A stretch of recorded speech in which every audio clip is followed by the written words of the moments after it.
Buy now, pay later. That's the focus of this one on my podcasting. Why millennials and Gen Zs are jumping on the buy now, pay later trend. CNBC talks about that. Buy now, pay later platforms are allowing customers to make purchases in installments. They're starting to grow in popularity in the U.S. again. Younger generations are hopping on the trend to save money, buy clothing, and keep up with their peers instead of using traditional credit cards. So this has spawned companies with huge valuations like Klarna and Afterpay, which Square is going to be buying at a $29 billion deal. Let's go into it. So they talked, first of all, with a 21-year-old named Taylor Emmy, who wanted a cosmetic kit from a makeup artist and social media star Jeffree Star after watching a video about the brand on his YouTube channel in October 2019. She went ahead and took the $144 leap, and nearly 2 years later, she sold out thousands on a makeup brand that she couldn't normally afford thanks to a buy now, pay later platform known as Afterpay.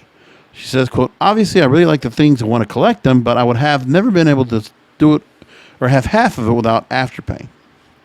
Now, buy now, pay later platforms are allowing customers to purchase on installment plans growing in the U.S., and younger Americans are seeking new ways to purchase high-ticket items like computers and designer clothing with lower wages are obsessed. While the platforms have existed in the U.S. for years, demand and investor interest in the companies are starting to pick up. Just this week, digital payments company Square said it would purchase Afterpay in a $29 billion all-stock deal. They serve more than 16 million customers and roughly 100,000 merchants. Apple is also teaming up with Affirm Holdings, PayBright, to launch an installment program for Apple devices bought in Canada.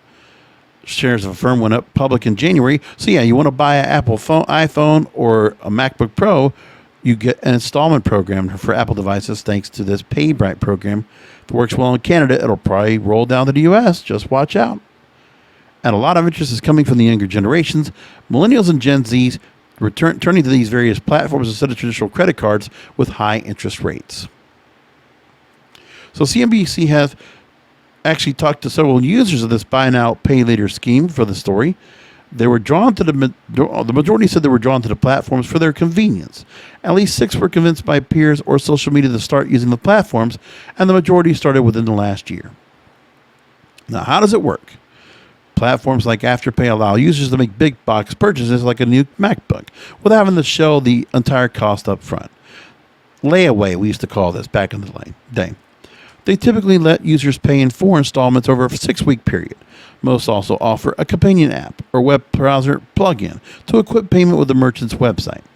User accounts are typically linked to a debit card or a bank account where payments are taken out automatically. They also offer automated reminders when an automatic payment is coming up. As a user makes more on-time purchases, their spending limit grows. For Emmy, the limit now is $2,000 on Afterpay and $1,000 on Klarna. Many platforms don't charge interest to the customer, making money mostly off of retailer fees and some late fees. That's the difference. No interest. When some of those credit cards, when you're young, you're not getting much more than a couple $1,000s of a credit line. And then your interest is at least, 19 to 27%, something like that, something ridiculous. So I could see the advantage of this. And if we had this, I could see where some people want to do that, because I always wanted to have something which will be a proper, buy now, pay later, and you have installments. Not a lot of places will get to do that.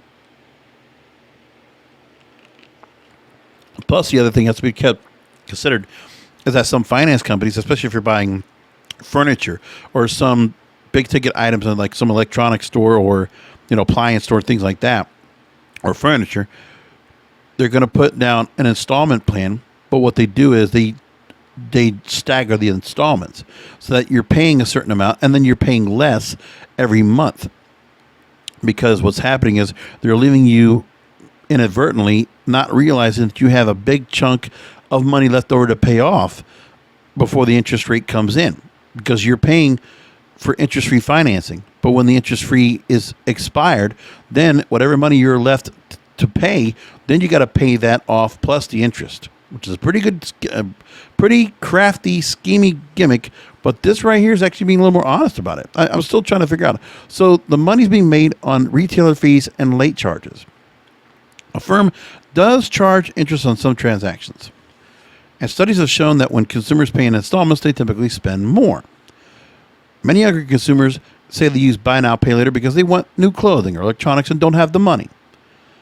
A 22-year-old content creator named Joseph Flowers mentions that he regularly updates his wardrobe for his social media videos and uses Afterpay when a bill tops $300. Flowers says that I spend a lot of money, quote, and it makes me feel better when I don't have to pay it all at once. Breaking up costs because it feels smaller. It's not uncommon among younger generations who struggle to think about or plan for the future. This is from Morningstar's financial service firm's behavioral economist, Sarah Newcomb. She says that in the U.S., consumers focus on material goods rather than saving, a problem that social media is amplifying. And there are others doing the same thing. There's a culture in TikTok being said that TikTok and social media where people are overspending, and that's contributing to the growth of buy now, pay later among her generation. The person being asked about this is Shizataram Ogbona. Many platforms are utilizing TikTok for paid advertising campaigns with influencers. A platform some cash-strapped millennials and Gen Zs are also utilizing the crack jokes of the trend. Ogbona typically uses Klarna for clothing company Shine. Purchases for over $100 because payments can be 4 payments of $25. It sounds even cheaper, though it's not. So Shine, that's if you always hear about the Shine haul, it's always usually like real sexy looking kind of fashion Nova kind of stuff or bikinis. I always see that's, or most of the girls are always doing that. I just see what I watch on TikTok. Don't judge me on it. Some experts say in the wake of the financial crisis, younger generations are steering clear of traditional credit and debit. Emmy, a 21-year-old who works as a bartender and waitress, has 2 credit cards she rarely uses. She likes not worrying about overusing her credit limits with Klarna or Afterpay because they don't know that you owe anything. But remember, you're doing the buy now, pay later compared to the credit card.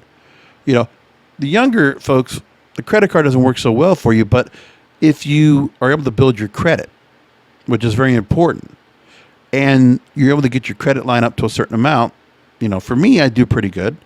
My credit score is about 800, so I'm pretty happy about that.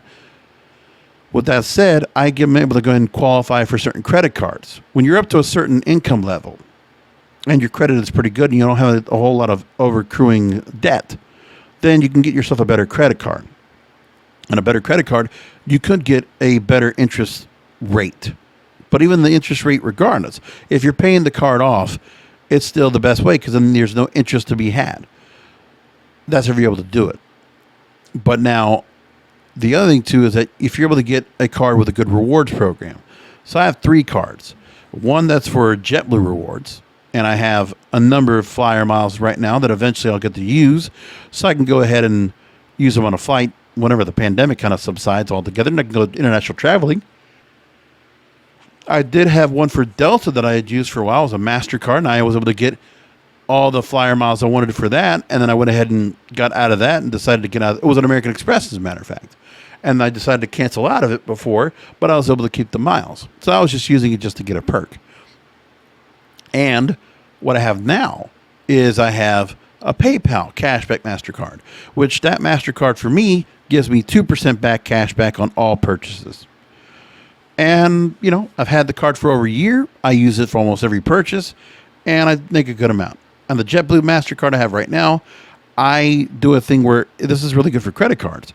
If you're trying to build up points, I'll just take a number of, you know, smaller bills and put it on the credit card and have them just take them out every month. So I have Amazon Prime. I have Spotify. I have, you know, Peacock to watch WWE wrestling and things like that.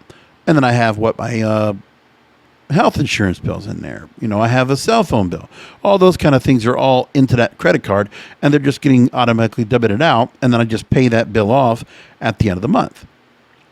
And the other one I get the most out of is why I use that credit card for everything instead of using a debit card. Just keep in mind, at that point, it's a matter of if you're able to take the benefit of no interest, I could see where, you know, Millennials and Gen Zs are using the buy now, pay later, but you can get yourself into debt. You have to be able to go and pay off the installments. But if you can get to the point where you can pay everything off, that's what you want to do. Of course, your parents are going to say that. Other people are going to say that are financially minded. Trust me, it took me a long time to figure that out. And I am still not perfect. I will say that up front. And that's the story that comes up right now. I'm going to leave it there. Make sure to go ahead and subscribe here to the show. Don't ever miss an episode. If you're watching on the YouTube channel, on the slate, please make sure to go and subscribe, follow, and share this to other people. It really helps out the show. Helps me out a lot. Thank you for listening in. I'll talk to you next time.